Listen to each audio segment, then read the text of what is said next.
Welcome to my new channel, Reality with Ree. That's me.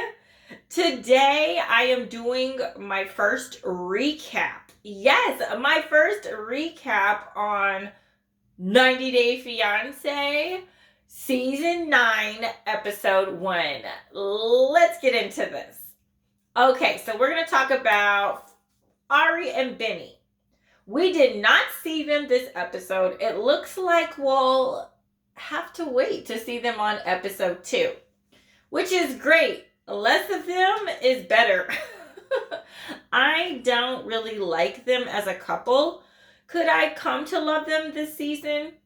Maybe, baby. Anything is possible. But they have been on multiple seasons, and I am not sold on them being a solid and healthy, couple, like in a healthy relationship with each other. I just don't see it. But we'll see on this season. Next up, we have Kobe and Emily.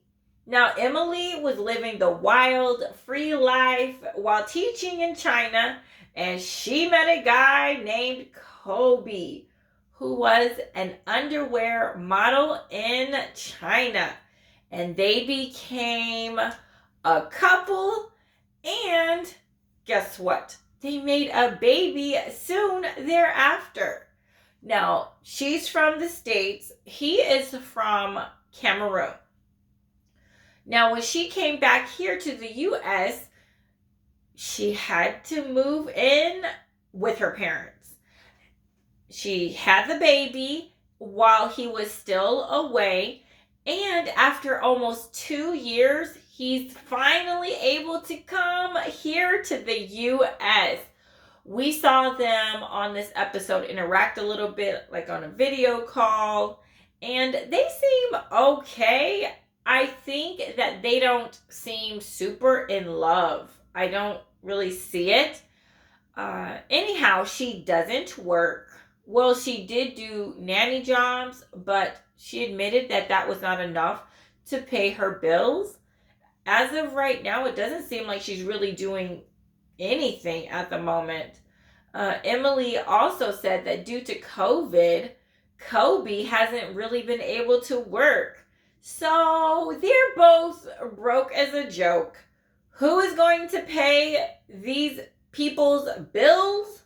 That's right. Her father sure is. How about that for family planning and life goals? Ladies, don't get knocked up by a guy who can't help provide for you and possibly a baby should one come. Just saying. Next up, we have Carla and Guillermo. Cara has worked many different jobs, from being a singer to a chef, and currently she has a balloon business.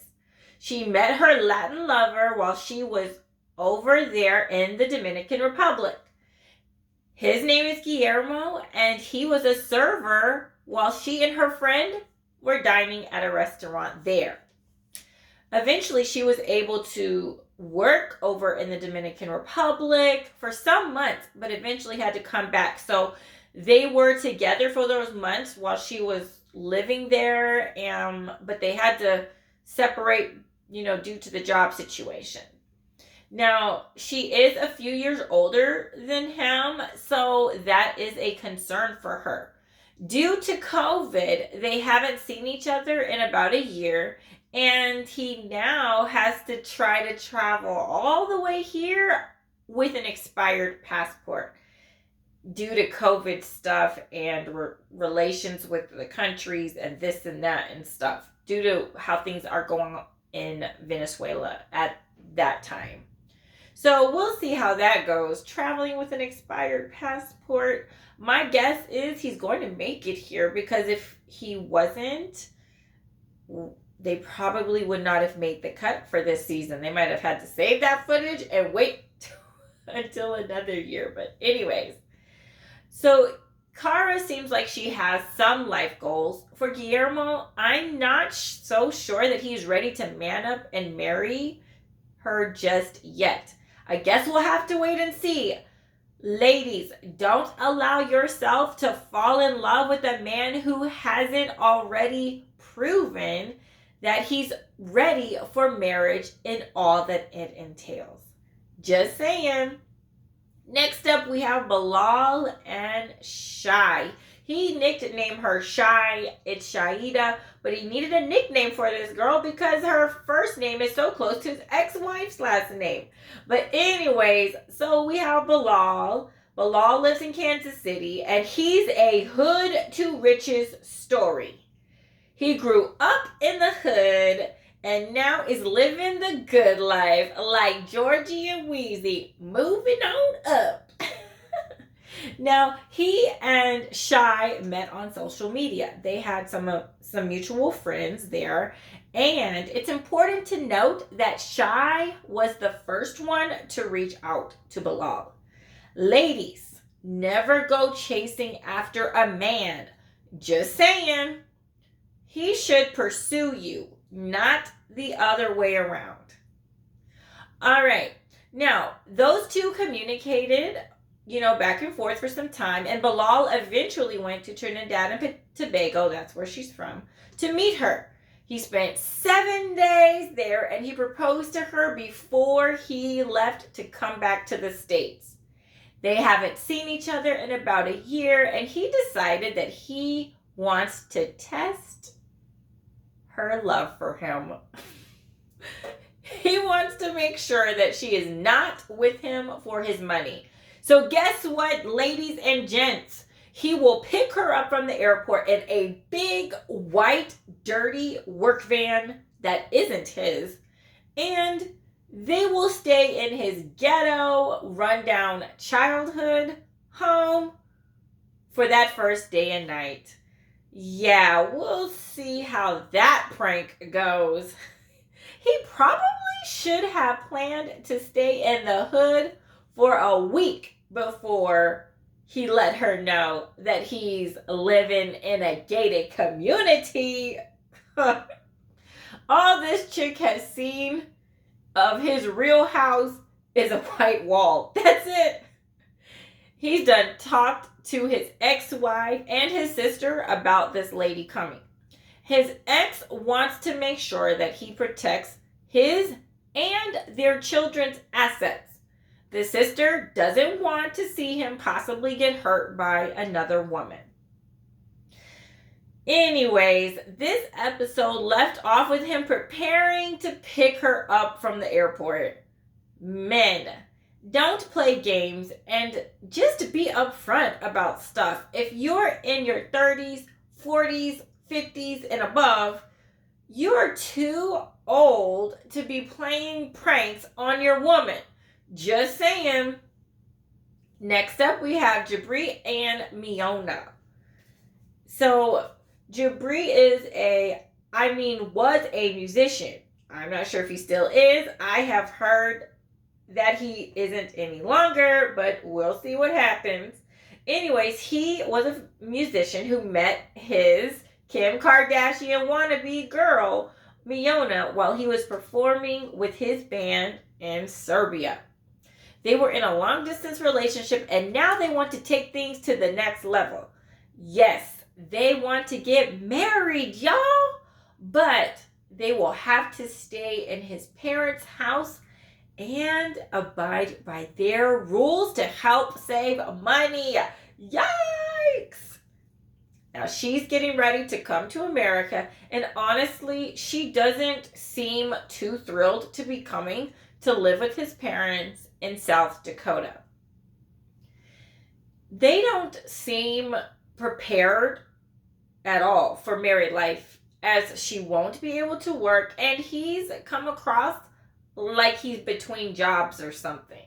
Whatever money he is making doesn't seem like it'll be enough for the kind of Hollywood, New York kind of lifestyle that she seems to want. Jabri said that they haven't even really talked about money yet. His mother said that she heard Mona call him stupid over a phone call. and his mom is concerned that she may dress inappropriately around their house. See, Miona hardly has on any clothes in her Instagram pics. That's what the mom said or alluded to, shared, however you want to put it.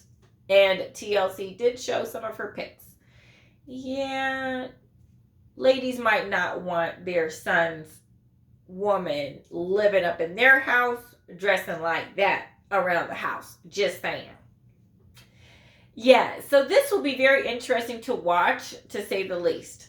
Ladies, if your man lives in a city or place that you hate or dread, you may want to reconsider if you'll want to move there and join him in marriage.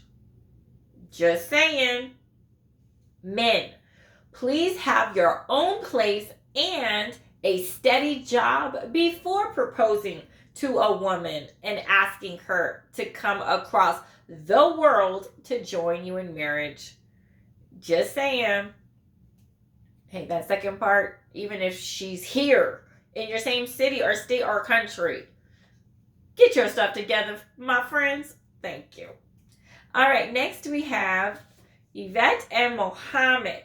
We did not see them on this episode. It looks like we'll see them on episode 2.